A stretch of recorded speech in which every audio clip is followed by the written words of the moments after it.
ይሄ በሁለት መልክ ማየት ይበጃል። አንደኛ ያው ተናጋጁ ወገን አላስፈላጊ ጫና የሚያደርግበት ጊዜ አለ። ተናጋጁ ወገን ሽሩጥ ያበዛሉ፣ የገንዘብ ታቅም በላይ ይጭናሉ። ያኔ ሰውየው ያን ነገር በኖርማል ቢስተናገር ኑሮ ሊያደርግ እየቻለ ግን አላስፈላጊ ጫና በማድረጉ ይከለከላል ማለት ነው። ያ ከሆነ በሚችለው መንገድ ያደርግ፣ ተሸርዖ በኩል የሚከለክለው ነገር የለም። ምክንያቱም ዒባዳ የማንንም ፍቃድ አይፈልግም። ዒባዳ አላህ አዙሃል። ለምሳሌ ሶላት ስገር ተብልሃል። ሶላት እንዳሰግድ ቢልህ እንደ አሚር መጥቶ መብት አለው እንዴ? እና መደበኛ የሆኑ ነገሮች አዛዱ ወራሄላ አለቀ። በግልጽ ነው ያስቀመጡት። ሰውየው እዛ ሄዶ የሰው ሸክም እንዳይሆን፣ ለማኝ እንዳይሆን በቂ ስንቅ መያዝ አለበት። ምክንያቱም ገንዘብ አይጠግብም ሰው። 1 ሚሊዮን የሚበቃውን 2 ሚሊዮን አምጣ ይልሃል። 1 ሚሊዮን ለሱ ብቻ ገቢ እንዲሆን 3 ሚሊዮን አምጣ ይልሃል። ስለዚህ እሱ በጨመረ ቁጥር ይህን ታልቻልክ አልወጀብህም አትንጣ ይልሃል ማለት ነው። ፈትዋ ይሰጣል።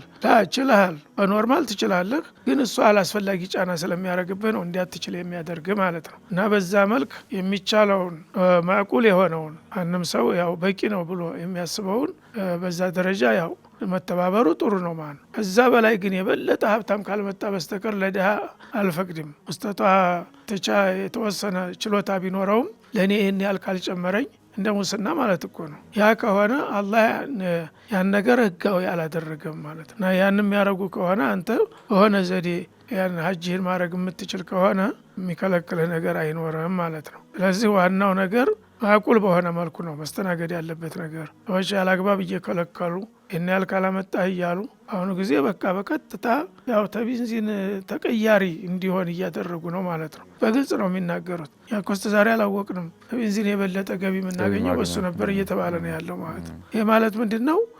ታዋቂ ሀብታም ብቻ የጠየቁትን የሚከፍል ይስተናገዳል። ያ መካከለኛ የሆነ ሰው ቦታ አታጠብ ዘወር በል እየተባለ ነው። ያ ከሆነ አላህ ደግሞ አስወጅቡሃል። አንስተጧ ያለውን አዛድ ወራሂላ ብለዋል። እስቲጧው ሸርዖ በሚለው ችልሃል። ሸርዖ ከሚለው በላይ በምትሄድበት ጊዜ ግን እሱ አልቻልክም ይልሃል። የእሱን ጥቅም ለማስጠቀም ሲል አንተ ግን ችልሃል። ነገባ ነው ተጠያቂው። የሀጂ በሚቀርበት ጊዜ ሁለታችሁም ተጠያቂ ናችሁ ማለት ነው። አንተ ምን የተከለከለኝ ምን አገባኝ ብለህ ዝም ብለህ ታውከው መሄድ ትችል ነበር እኮ ሊልህ ይችላል። አላህ ይህንን ለሱ ይህን ስልጣን አልሰጠውም ይልሃል።